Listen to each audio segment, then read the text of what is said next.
po sa inyong lahat. Good morning, good afternoon, good evening sa mga OFW dyan, sa lahat-lahat ng mga kaibigan natin, kapamilya. Ito ulit si Mr. Du. Kumusta na kayo dyan? Good luck nga pala sa mga nabigyan ko ng papromo ko sa aking timpla. Noong November 31 lang yun natapos. 10 sila. Sana nakapag-start na kayo. At sigurado ako na kampante yung business natin dahil masarap talaga at juicy. Hindi lang masarap at juicy, maganda pa yung kulay ng ating lechon manok.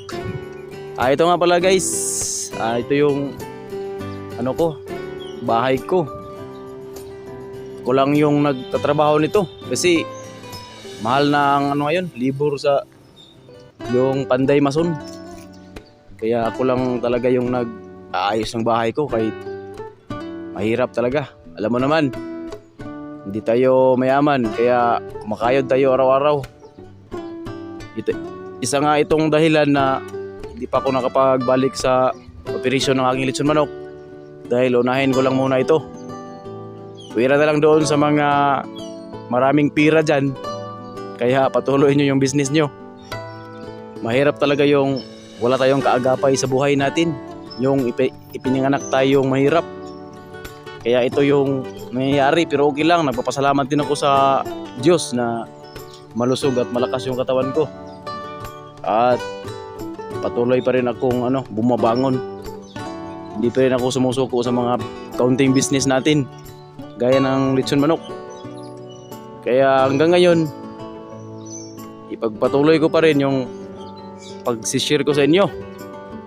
Huwag kayong magatubiling mag-chat sa akin, mag-ask question para malaman din ninyo kung ano talaga yung lechon manok business. Guys, tingnan nyo yung trabaho ko kung okay ba to. Baka hindi to matibay. Ako lang talaga yung gumagawa nito. Kahit nga ito yung buhos ko, basta-basta lang kasi napakamahal ngayon ng simento at yung bakal. Lalong-lalo na yung yung tinatawag natin dito sa Bisaya na balas. Yung buhangin. Mahal dito guys, kaya ako lang talaga yung naglilibor sa sarili ko. Tingnan nyo guys yung bahay ko, napakaliit. Ito yung bahay ng manugang ko. Tapos nagtirik lang ako ng kaunting bahay din dyan sa tapat para naman makapagtayo ng kahit konti. Yun lang, makapag-stand tayo sa ating sariling mga paa. Mga natin, pagsisikap sa buhay, hindi yan nawawala. Kaya advice ko sa inyo dyan sa mga taong nahihirapan gaya ko, mga taong parang feeling nila walang pag-asa, mga walang trabaho, sikap kayo. Sikap tayo. Huwag tayong susuko dahil habang may buhay, habang may malakas pa tayo na katawan, may pag-asa yan.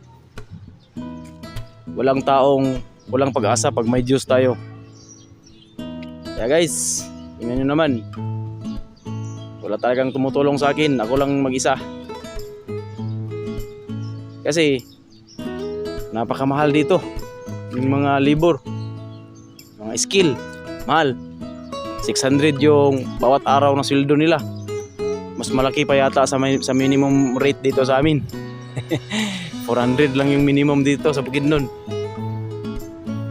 Pagkatapos kong trabaho nito, bukas trabaho na ulit ako sa aking trabaho talaga. Yun, pag uwi ko may kaunting oras, tapusin ko to yung bahay ko. Yun lang naman. Tsaka guys, yung mga gustong magtanong sa akin, magtanong lang kayo. Kayong mahiya, ilalagay ko yung number ko at Facebook account ko. patuloy nyo lang. Sana magsuporta pa kayo sa YouTube channel natin.